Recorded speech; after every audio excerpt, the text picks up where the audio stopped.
నమస్తే. ఇన్నాళ్ళు నన్ను సపోర్ట్ చేస్తూ, ఎంకరేజ్ చేస్తూ మీ ప్రేమని నాకు అందిస్తున్న ప్రతి ఒక్కరికి కృతజ్ఞతలు. అలాగే ఈ వీడియో కూడా ఖచ్చితంగా మీకు ఉపయోగపడుతుంది. లైక్, షేర్ అండ్ సబ్స్క్రైబ్ చేసి మీ సపోర్ట్‌ని నాకు అందించండి. అలాగే ఈ వీడియో పట్ల మీకున్న అభిప్రాయాన్ని కామెంట్ సెక్షన్‌లో కామెంట్ చేసి తెలియజేయండి. ఇప్పుడు వీడియోని చూద్దాం.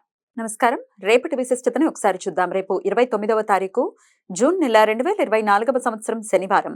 శ్రీ క్రోధినామ సంవత్సరం ఉత్తరాయణం గ్రీష్మ ఋతువు. రేపు జ్యేష్ఠమాస బహుళపక్ష అష్టమి తిథి మధ్యాహ్నం 2:19 వరకు. తదుపరి నవమి తిథి. ఉత్తరాభాద్ర నక్షత్రం ఉదయం 8:49 వరకు. తదుపరి రేవతి నక్షత్రం.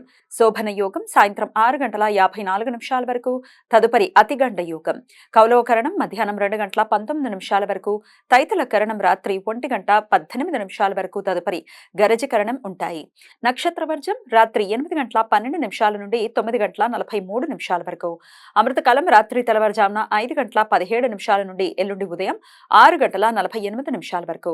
హైదరాబాద్ ప్రాంతం వారికి రేపు సూర్యోదయం ఉదయం 5:45 సూర్యాస్తమయం సాయంత్రం 6:54 చంద్రోదయం రాత్రి 12:45 చంద్రాస్తమయం మధ్యాహ్నం 12:39 అభిజిత్ ముహూర్తం పగలు 11:53 నుండి మధ్యాహ్నం 12:46 వరకు.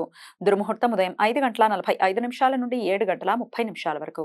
రాహుకాలం ఉదయం 9:02 నుండి 10:41 వరకు. గుళిక కాలం ఉదయం 5:45 నుండి 7:24 వరకు. యమగండం మధ్యాహ్నం 1:58 నుండి 3:37 వరకు. రేపు త్రిలోచన అష్టమి. శివపార్వతులను పూజించడానికి అనుకూలమైన రోజు. త్రిలోచన అంటే 3 కన్నులు అని అర్థం. ముక్కంటి శివుడు కాబట్టి శివుణ్ణి ఆరాధించటానికి అనుకూలమైన రోజు. శివునిలో అర్ధభాగం పార్వతి కాబట్టి శివుని అంతర్ముఖ 3వ కన్ను పార్వతీదేవి అని నమ్మకం.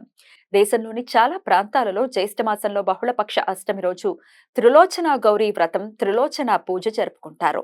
నవమి రోజున కూడా త్రిలోచన నవమి పేరుతో ఎల్లుండి కూడా ఈ పండుగను జరుపుకుంటారు. త్రిలోచన గౌరీ వ్రతంలో 3 ప్రధాన పూజలు ఆచరిస్తారు. అవి శివాభిషేకం, శివపార్వతుల పూజ, ఉమాశివాగ్ని పూజ.